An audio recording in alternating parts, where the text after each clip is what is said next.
Ассаламу алейкум, жамаат, кандайсыздар? Талас областы Манас району Покровка айылында мынакей ушу 25 баш койлар сатылып атат. 16сы кой экен, 9-у козу.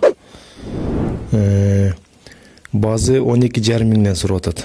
Телефон номерин экранга калтырып койдум, ушу эзине байланышып, базында сүйлөшсөңүздөр болот. Өзү телефонго тартып жибериптир. Мынакей. Шашпай көрүңүздөр кандай койлор экен.